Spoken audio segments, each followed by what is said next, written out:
नमस्कार, मैं हूं पंकज सिजाड़ेजा। हमारा उद्देश्य है राष्ट्र से स्नेह, राष्ट्र का सम्मान। अब देखते हैं आज की टॉप हेडलाइन।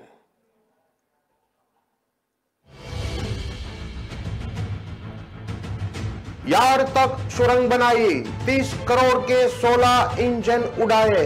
मुजफ्फरपुर में इंजन का सिर्फ ढांचा छोड़ा, पार्ट्स गायब। नेपाल और आंध्र प्रदेश में खपाता था आरोपी।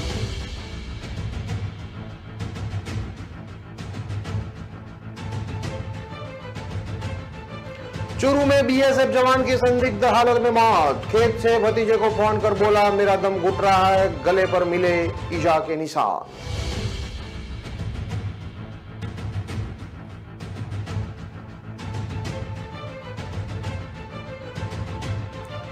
पता होता कि विस्फोट करेगा तो उसी ट्रैक पर बांध देता।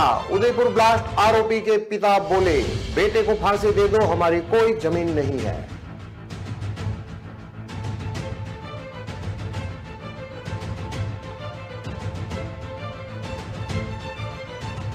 जयपुर में युवक ने किया सुसाइड, कमरे में फंदे से लटका मिला, पत्नी के चले जाने से तनाव में था।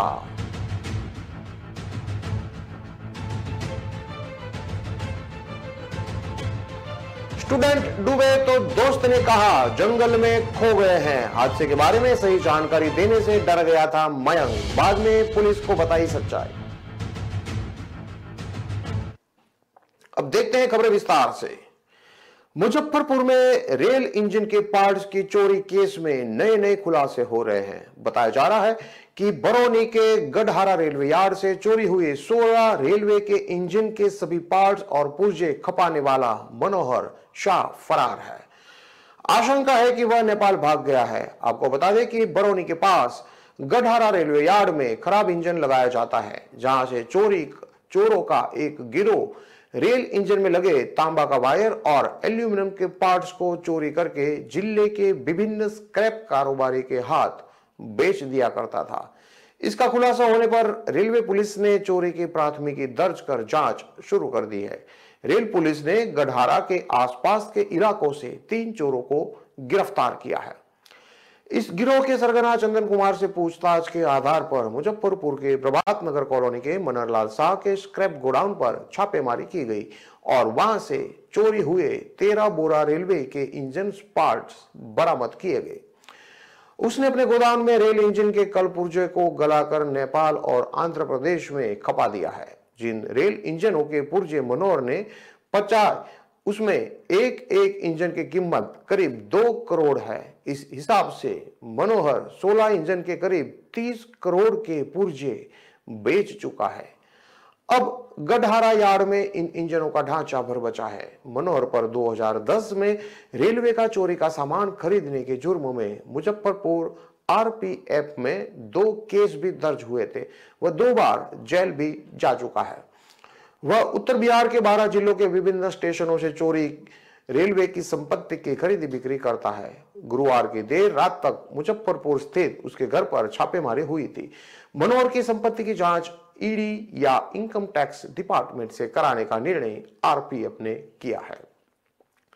1.5 साल से 115 एकड़ में फैले गढ़हारा यार्ड में डीजल इंजन के पुर्जों की चोरी सुरंग बनाकर हो रही थी, लेकिन आरपीएफ को भनक तक नहीं लगी। एक दिन सुरंग से निकलते हुए लोगों को वहां मॉर्निंग वॉक करने वाले लोगों ने देखा तो आरपीएफ को सूचित किया। इसके बाद गुड्डू निषाद, मुकेश कुमार उर्फे सैंटलवा, फिर सन्नी कुमार सिंह को गिरफ्तार किया गया। इनकी निशानदेही पर मनोहर शाह तक आरपीएफ पहुंची। आरपीएफ ने मनोहर के गोदाम के सामान को जब्त करके उसके भांजे को जिम्मेनामा पर दिया है। गुरुवार को भगवानपुरा के प्रभात नगर में मनोहर शाह के गोदाम पर करीब 5 घंटे तक छापेमारी हुई थी। इसमें गढ़हारा यार्ड में खड़े डीजल इंजन के चोरी के पार्ट्स बरामद हुए हैं। तांबे का तार और अन्य कीमती सामानों को वह गला चुका है।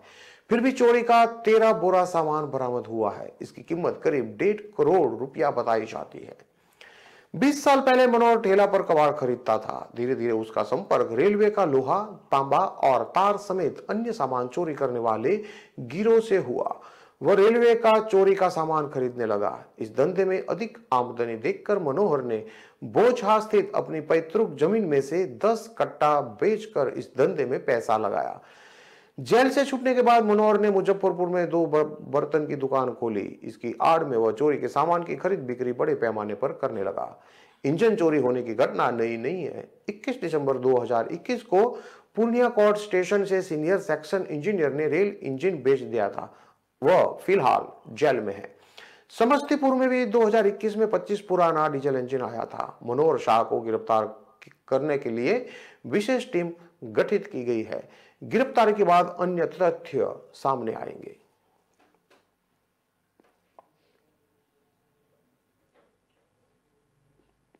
छुट्टी पर घर आए बीएसएफ के जवान की संदिग्ध हालत में मौत हो गई। बीएसएफ जवान का शव उसके खेत में खेजड़ी के पेड़ के नीचे मिला और उसके गले पर निशान थे। बीएसएफ जवान ने खेत में से भतीजे को फोन किया था और बताया कि मेरा दम घुट रहा है।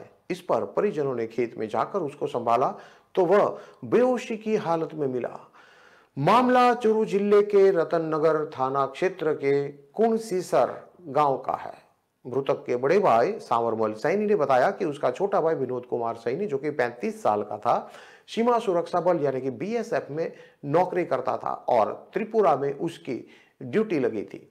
करीब 1 महीने पहले वह छुट्टी लेकर घर आया था। शनिवार सुबह वह फसल को संभालने के लिए खेत में गया था। कुछ देर बाद उसने अपने भतीजे मुकेश को फोन किया। उसने बताया कि उसका दम घुट रहा है। इतनी बात कहकर उसने फोन काट दिया। इसके बाद परिजनों ने खेत में जाकर उसको संभाला तो वो खेजड़ी के पेड़ के नीचे बेहोश हालत में मिला और गले पर निशान थे। इस पर परिजन उसको लेकर डीबी अस्पताल पहुंचे, जहां इमरजेंसी वार्ड में डॉक्टरों ने उसको मृत घोषित कर दिया।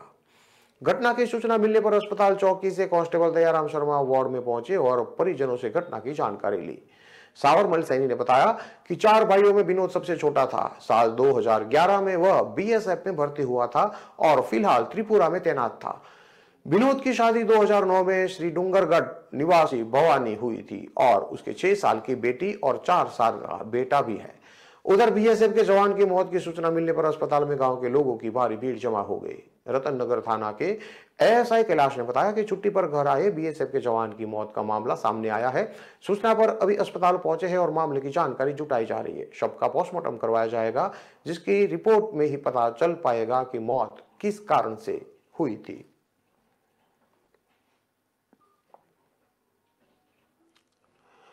पुलिस का बहुत बड़ा खुलासा हुआ है। सरकार ने रेलवे लाइन के लिए जमीन एक्वायर की तो दुलचंद ने ब्रिज उड़ाने की कोशिश की, ये बात सामने आई है।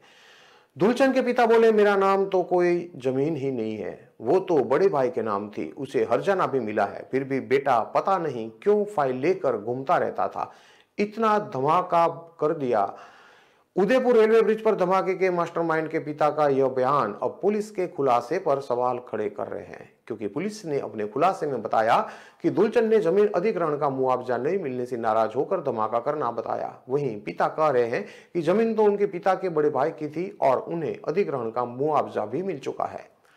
दुलचंद के पिता सौजी ने कहा कि वह पिछले कई सालों से जमीनों के कागज की नकल लेकर घूम रहा था। हमने कई बार उससे जमीन के दस्तावेज के बारे में पूछा, मगर वह हर बार टालता रहा। पुलिस भी 3 दिन पहले उसके घर के कमरे से एक पेटी में लेकर सामान गई थी। जब मेरे पिता के नाम पर कोई संपत्ति के दस्तावेज ही नहीं है तो हमें मुआवजा किस आधार पर मिलेगा? इतना कहते ही सौजी फुट फुट कर रोने लगते हैं। बड़ी मुश्किल से उनसे आगे की बात मीडिया कर सका। अब सवाल उठता है, क्या दुलचंद ने किसी के बहकावे में आकर ये ब्लास्ट किया था? ये वही गांव है जहां रेलवे ब्रिज ब्लास्ट के तीनों अपराधी रहते हैं। पूरे गांव में 30 के करीब घर हो गए। सभी कच्चे पक्के घर पहाड़ियों पर दूर दूर बने हैं, एक दूसरे से करीब आधा किलोमीटर। 12 नवंबर को इसी गांव के दुलचंद ने अपने 2 भतीजे के साथ पटरी पर विस्फोट करके पूरे राजस्थान को हिलाकर रख दिया था। सौजी ने बताया कि बेटे की करतूत पर बड़ा अफसोस है। बेटे को फांसी पर चढ़ा देना चाहिए। अगर ट्रेन का हादसा हो जाता तो सैकड़ों लोग मौत के घाट उतर जाते। यदि ऐसा होता तो खुद को कभी माफ नहीं कर पाता। 12 नवंबर देर शाम को ब्लास्ट की आवाज हम लोगों ने भी सुनी थी। घटना के बाद रात को दुलचंद घर आया तो नॉर्मल था। 2 दिन घर में रहने के बाद भी हमें भनक तक नहीं लग पाई। जब पुलिस घर पर पहुंची तो मैंने पूछा कि क्यों बेटे को ले जा रहे हो। पुलिस ने बाद में छोड़ने को कहा था। 2 दिन बाद पता चला कि बेटा तो ब्लास्ट कर चुका है। हम बेटे की पैरवी करने के लिए कोर्ट की शरण में नहीं जाएंगे। सरकार उसे कड़ी से कड़ी सजा दे। अब वह, उसकी पत्नी और 3 बच्चों के भविष्य की चिंता है। अगर मुझे मालूम होता कि बेटा इतनी बड़ी घटना को अंजाम देने जा रहा है तो मैं खुद उसे उसी ट्रैक पर बांध देता। बेटे की करतूत पर अब सौजी फूट फूट कर रो रहा है। थोड़े संभलने के बाद वह आगे बताते हैं कि दुलचन करीब 3 साल पहले मानसिक रूप से बीमार हो गया था। 1 साल तक देवी देवताओं की चौखट पर ले जाकर उसका इलाज करवाया। पिछले 2 सालों से बिल्कुल ठीक था। उसकी जिद के कारण हम सभी बात करने में बचते थे। वह खुद अपनी पत्नी से भी कम बात करता था। बीमारी में वह कई हरकतें कर चुका है। राह चलते लोगों पर पत्थर फेंकना। मैं कभी रेलवे के अधिकारियों से नहीं मिला। परिवार की जमीन हिंदुस्तान जिंक में अधिग्रहित हुई थी। जब हमारा परिवार मुआवजे के लिए 1970 में अधिकारियों से मिला तब पता चला कि आधी जमीन तो रेलवे में एक्वायर हुई है। इसके बाद से परिवार में कई बार चर्चा हुई तो दुलचन बार बार रेलवे को कोसता था। जमीन अधिग्रहण में मेरे पिता के नाम पर कुछ नहीं था। मेरे पिता के बड़े भाई रूपा मीणा को मुआवजा मिला था। इस बात से भी दुलचन खासा नाराज रहता था। सौजी ने आगे और बताया कि वह बचपन से दुलचन अपने काम से काम रखता था। उसको किसी ने जमीन के नाम इतना उकसा दिया होगा। कुछ महीनों से वह अमरापुर पलोदाहा में एक कपड़े की दुकान पर नौकरी कर रहा था। जब से काम करने लगा उसने मोबाइल भी खरीदा था। उसकी किसी से दोस्ती भी नहीं थी, नहीं किसी तरह का खाने पीने या नशे का शौक था। हमने कई बार उससे जमीन के दस्तावेज के बारे में पूछा मगर हर बार वो टालता रहा। असल में दादा की संपत्ति मेरे पिता के अन्य भाइयों के नाम पर थी। उनको मुआवजा उस वक्त में मिला। तय शर्तों के अनुसार उन्हें हिंदुस्तान जिंक में प्रति परिवार से एक व्यक्ति की नौकरी भी दे दी गई।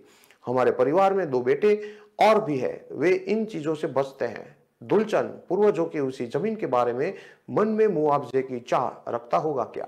उसे हिंदुस्तान जिंक समेत अलग अलग जगहों पर अप्लाई करने पर जब तक कोई नौकरी भी नहीं मिली थी। मैंने मेरे पूरे जीवन में कभी भी किसी विभाग या हिंदुस्तान जिंक से जमीन के मुआवजे की मांग नहीं की है। दुलचन को मुआवजा किस आधार पर और कहां से मिलेगा? दुलचन की पत्नी सुशीला ने कहा कि घटना के दिन वह काम पर जाने का कहकर निकले थे। देर रात को आए तो भी ज्यादा बात नहीं की। वह बेहद जिद्दी थे, ज्यादा किसी से बात नहीं करते थे। उन्होंने कभी घर पर इतनी बड़ी साजिश की भनक तक नहीं पड़ने दी। पति ने इस तरह की खुन्नस पाल ली थी। इतनी बड़ी घटना को अंजाम दे दिया है यह हमने सोचा तक नहीं था। दुलचंद के पिता सौजी मीणा हिंदुस्तान जिंक की माइंस में फिटर के रूप में 1981 से 2001 तक काम कर चुके हैं। उनको नौकरी उनके पिता के बड़े भाई रूपा जी ने दिलवाई थी। बाद में रूपा जी के बेटे हो गए तो उन्होंने शिकायत कर हटवा दिया। सौजी के पिता 5 भाई थे।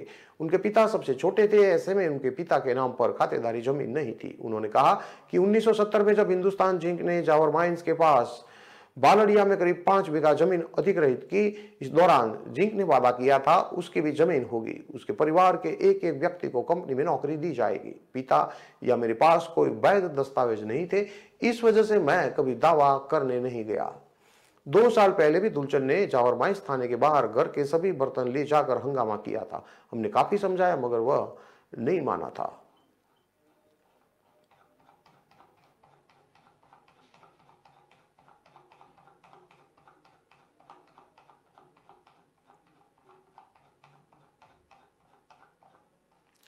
जयपुर में शुक्रवार सुबह एक युवक ने सुसाइड कर लिया।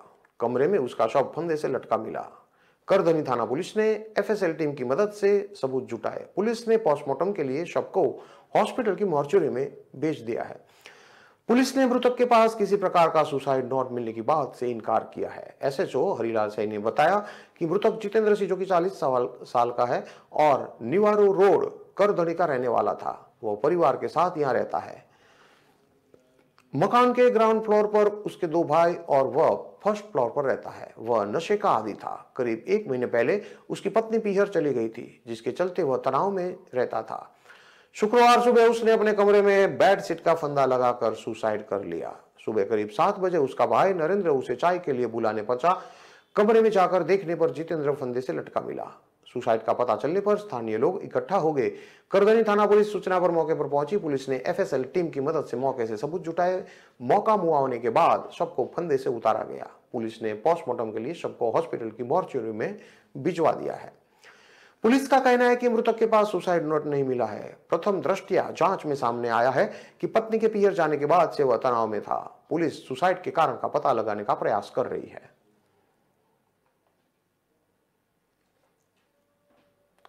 कोटा के गेपरनाथ में कुंड में डूबने से 2 स्टूडेंट की मौत के बाद उनके साथ गया दोस्त काफी घबरा गया था, इतना कि वह पहले सही जानकारी तक लोगों को नहीं दे पाया। समय रहते शायद इस घटना की जानकारी अगर लोगों को लग जाती तो 1% भी चांस होता कि दोनों स्टूडेंट में से किसी को बचाया जा सकता था। इस मामले में आगे जानकारी दे उससे पहले ये 3 बातें पड़ी जो इस घटना से जुड़े लोगों ने कही है। ये बातें आप जानें। मयंक ने कहा कि दोनों डूबने लगे थे, मैंने बचाने की कोशिश की लेकिन सफल नहीं हो पाया तो हॉस्टल भागकर आया और घटना की जानकारी दोस्तों और वार्डन को दी। नैतिक के पिता ने कहा कि मयंक को फोन किया तो उसने कहा कि नैतिक कहीं गुम हो गया है, उसे ढूंढ रहे हैं। एसपी केसर सिंह ने कहा कि मयंक घबरा गया था, उसने आकर जानकारी अपने दोस्तों को दी लेकिन पूरी नहीं दी। उठा ने कहा कि उसके साथ 2 दोस्त गए थे जो अंधेरे में कहीं जंगल में खो गए हैं। ये 3 बातें साफ करती है कि घटना के बाद मयंक काफी घबरा गया था, इसलिए पहले डर के चलते वह किसी से कुछ बताने की हिम्मत नहीं कर पा रहा था। गुरुवार शाम को आरकेपुरम थाना इलाके में गेपरनाथ घूमने गए कोचिंग के बच्चों में से 2 मध्य प्रदेश के सागर के रहने वाले नैतिक और बिहार के मधुबनी के रवि की कुंड में नहाने के दौरान मौत हो गई थी। शुक्रवार सुबह इन दोनों के शव बाहर निकाले गए। लाश कुंड में 25 फीट नीचे से निकाली गई। उनके साथ गया दोस्त कोचिंग स्टूडेंट मयंक की सूचना के बाद शुक्रवार को शव निकाले गए। घटना के बाद ज्यादा जानकारी के लिए और सुरक्षा की दृष्टि से पुलिस ने मयंक को अपने संरक्षण में थाने में पर रखा। उससे जानकारी हासिल की गई। इस दौरान उससे किसी को बात भी नहीं करने दी जा रही थी। मयंक से बात करने जब मीडिया के लोग थाने पहुंचे और उसका इंटरव्यू करने लगे तो पुलिस कर्मियों ने यह कहते हुए मना कर दिया कि वो नाबालिग है और अपराधियों के अधिकारियों ने उसे मना कर दिया। मीडिया ने मयंक से ऑफ कैमरा बात की तो उसने सिर्फ यही बताया कि हम तीनों शाम को 4 बजे गेपरनाथ घूमने गए थे। हम नीचे कुंड की तरफ गए और एक पत्थर पर बैठ गए। वो दोनों यानी कि नैतिक और रवि कुंड में नहाने लगे। चट्टान से दूर होते ही वह डूबने लगे। मैंने बचाने की कोशिश की लेकिन नहीं बचा पाया। वहां कोई नहीं दिखा तो वापस आया और दोस्तों और वार्डन को जानकारी दी। मीडिया ने पूछा कि क्या ड्रिंक की थी तो उसने कहा कि उन दोनों ने की थी, मैंने नहीं की थी। उसके बाद वो नहाने चले गए। नैतिक के पिता मनोज सोनी ने बताया कि हम रोज 3-4 बार नैतिक से बात करते थे, सुबह 7, दोपहर 12 और 1 के बीच और शाम को 7 बजे के बाद बात करते थे। दोपहर में उसके कोचिंग जाने का समय होता था इसलिए ज्यादा बात नहीं हो पाती थी तो शाम को पूरा परिवार बात कर लेता था। वीडियो कॉल पर भी बात होती रहती थी। गुरुवार को सुबह और दोपहर में बात हुई थी। दोपहर में बात हुई तब नैतिक ने कहा था कि वह कोचिंग जा रहा है। शाम को वापस बात करने के लिए जब फोन किया तो उसका फोन नहीं लगा। इसके बाद मैंने उसके दोस्तों को कॉल किया, मयंक को भी किया लेकिन उन्होंने कुछ भी नहीं बताया। मैंने कहा कि हॉस्टल में होगा। हॉस्टल पता किया तो वहां भी नहीं था। फिर मयंक ने कहा कि नैतिक मिल नहीं रहा है तो मैंने कहा कि जाकर पुलिस में रिपोर्ट लिखवाओ। उसके बाद करीब 9:30 बजे मेरे पास हॉस्टल से फोन आया कि आप कोटा आ जाओ। मुझे बताया नहीं कि क्या हुआ है। बच्चे की चिंता थी तो तुरंत रवाना हो गया। यहाँ सुबह पता लगा कि वह डूब गया है। मनोज ने बताया कि वह पढ़ने में काफी तेज था। 11वीं करने के बाद ही उसने कहा था कि 12वीं क्लास के साथ मैं कोचिंग भी करूंगा ताकि मेरी इंजीनियरिंग की तैयारी हो जाए। इस घटना का शिकार हुआ कोचिंग स्टूडेंट रवि का भाई रौनक भी कोटा में रहकर पढ़ाई कर रहा है। वह रवि से अलग कमरा लेकर हॉस्टल में रहता है ताकि दोनों को पढ़ाई में कोई डिस्टर्बेंस ना हो। रौनक ने बताया कि गुरुवार दोपहर 2 बजे रवि को फोन आया था और उसने पूछा था कि मैंने खाना खाया या नहीं, बस इतनी ही बात हुई थी। उसके बाद शाम को मेरी मम्मी ने रवि को कॉल किया लेकिन उसका फोन बंद था। मैंने फोन किया तो फोन बंद आया। रौनक ने बताया कि उसके बाद वह रवि के हॉस्टल पहुंचा और वहां वह नहीं मिला तो वार्डन से पूछा। वार्डन ने बताया कि वह 4-5 जगह के बारे में पूछ रहा था। हो सकता है वह घूमने गया हो लेकिन उसका कुछ पता नहीं लगा तो वार्डन के साथ जाकर हमने जवाहर नगर थाने में इस बात की सूचना भी दी थी।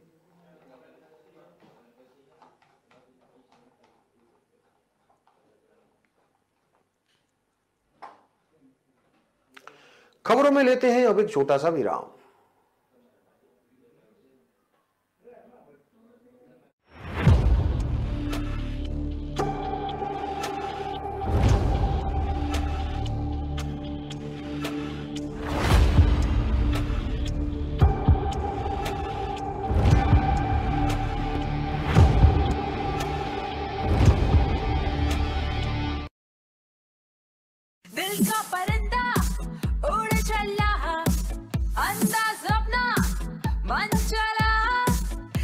गीत सुन ले, जी भर के जी ले, रुकना ना तू अब ठहर।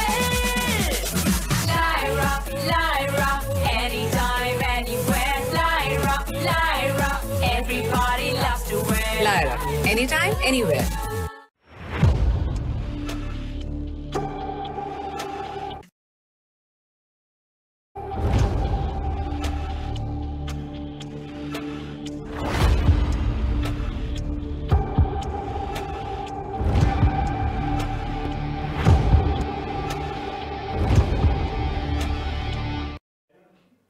विराम के बाद एक बार फिर से आपका स्वागत है। अब देखते हैं आगे की और खबरें।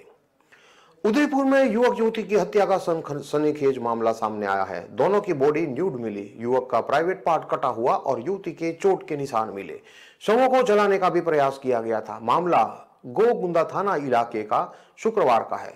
पुलिस ने बताया कि युवक की पहचान राहुल मीणा, चतर सिंह मीणा निवासी पलोदरा बांसवाड़ा और युवती मदार गांव निवासी सोनू भूर सिंह के रूप में हुई है।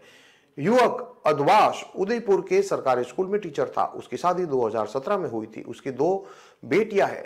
पिता चतर सिंह पुलिस में हेड कांस्टेबल हैं, जो पुलिस लाइन में कार्यरत है। युवक 15 नवंबर से लापता था। घर वाले लड़के की तलाश कर रहे थे। चतर सिंह ने स्थानीय पुलिस चौकी पर भी इसकी सूचना दी थी। पुलिस ने बताया कि शव करीब 2 दिन पुराने लग रहे हैं। शवों को झुलसे होने से लगता है किसी केमिकल से जलाने की कोशिश की गई है। दोपहर 12 बजे यहां उबेश्वर जी रोड से करीब 300 मीटर अंदर जंगल में शव पड़े देखकर लोगों ने सूचना दी थी। शवों के पास ही कपड़े और जूते मिले हैं। लड़के के कपड़ों के नीचे मोबाइल भी दबा मिला। इसमें कॉल डिटेल के आधार पर जांच की जा रही है। मृतिका सोनू के पिता भूर सिंह ने बताया कि बेटी की शादी बरवाड़ा के पास बोजावतों की भागल में हुई थी। पति से नहीं बनी तो उसने घर छोड़ दिया। उसने पति के खिलाफ भरण पोषण के लिए अधिकार का मामला भी दर्ज करवाया है। वर्तमान में वो बड़गांव में रह रही थी, जहां सिलाई का काम करती थी। उबेश्वर जी पिकनिक स्पॉट अक्सर घूमने आते हैं लोग। उदयपुर से उबेश्वर जी करीब 20 किलोमीटर दूर ऊंची घाटी पर है, जहां जाने के लिए चढ़ाई चढ़नी पड़ती है। इस घाटी से पूरे शहर का नजारा देखने को मिलता है। यहाँ उबेश्वर जी मंदिर है, आसपास जंगल है। पिकनिक स्पॉट होने से युवाओं में घूमने का क्रेज ज्यादा है। युवक युवती के शव भी इसी रोड से करीब 300 मीटर अंदर जंगल में मिले। मौका पर एफएसएल और डॉग स्क्वाड की टीम भी मौके पर पहुंची और जांच में जुट गई थी। मामले की गंभीरता को देखते हुए एएसपी कुंदन कंवरिया, गिरवा डिप्टी भूपेंद्र सिंह, जालो डिप्टी जितेंद्र सिंह राठौड़, नाई थाना अधिकारी श्याम सिंह रत्नू मौके पर पहुंचे।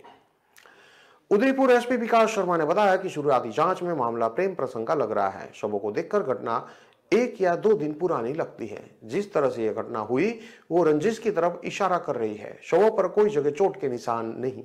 मामले की जांच चल रही है।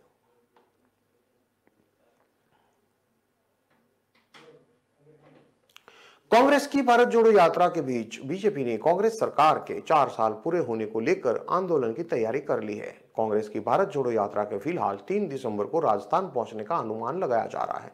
इसी बीच 29 नवंबर से बीजेपी जन आक्रोश आंदोलन 2022 की शुरुआत करेगी। इस आंदोलन के तहत प्रदेश भर की हर विधानसभा में रथ यात्रा और जनसभाएं आयोजित की जाएगी। 29 नवंबर को जयपुर से बीजेपी का पहला रथ रवाना होगा। इसी तरह अलग अलग विधानसभाओं में ये रथ घूमकर कांग्रेस सरकार के 4 साल पूरे होने पर उसे घेरने को काम करेगा। इस बीच अलग अलग सभाएं होगी, जिनमें बीजेपी वर्तमान सरकार की विफलताओं को गिनाएगी। 17 दिसंबर तक यह पूरा आंदोलन चलेगा। माना जा रहा है कि 17 दिसंबर को बड़ी सभा के साथ इसे खत्म किया जाएगा। इन जन आंदोलन के लिए बीजेपी ने नेताओं को जिम्मेवारी दे दी है। इसके तहत प्रदेश भर में शहर और देहात मिलकर 44 जगहों के जिला प्रभारी लगाएंगे। इनमें से कई सीनियर नेताओं को भी जिम्मेवारी सौंपी गई है। इनमें अरुण चतुर्वेदी को नागौर शहर और देहात, वासुदेव देवानी को जोधपुर शहर, राज्यवर्धन सिंह राठौड़ को शिक्कर, घनश्याम सिंह तिवाड़ी को दौसा और किरोड़ी लाल मीणा को करौली, कालीचरण सराफ को टोंक की जिम्मेवारी सौंप दी गई है। शहर देहात मिलाकर 44 जिलों के अतिरिक्त सीनियर नेताओं को प्रदेश भर की 5 से 10 विधानसभाओं में जाकर वहां आंदोलन के प्रचार प्रसार की जिम्मेवारी सौंपी गई है। इनमें प्रदेश का अध्यक्ष सतीश पुनिया नेता प्रतिपक्ष, गुलाब चंद कटारिया पूर्व सीएम, वसुंधरा राजे सिंधिया उपनेता प्रतिपक्ष, राजेंद्र राठौड़, केंद्रीय मंत्री गजेंद्र सिंह शेखावत, केंद्रीय राज्य मंत्री अर्जुन मेघवाल और कैलाश चौधरी शामिल है। ये प्रदेश भर के अलग अलग हिस्सों में कई विधानसभाओं पर इसकी जिम्मेवारी संभालेंगे। कांग्रेस के 4 साल पूरा होने पर बीजेपी सभी 200 विधानसभाओं में कांग्रेस को घेरेगी। बीजेपी के वरिष्ठ नेताओं का कहना है कि कांग्रेस की सरकार में बड़े अपराध और लगातार फेल हो रही भर्तियां सबसे बड़ा मुद्दा होगी। पेपर लीक होने से चले रद्द हो रही भर्तियां और कांग्रेस में सियासत संकट के चलते गवर्नेंस पर पड़े असर जैसे मुद्दों पर कांग्रेस सरकार को घेरा जाएगा। आपको बता दें कि 13 नवंबर को झुंझुनू में हुए बीजेपी वर्किंग कमेटी की बैठक में अगले चुनाव को लेकर वर्किंग प्लान का ब्लूप्रिंट तैयार किया गया था।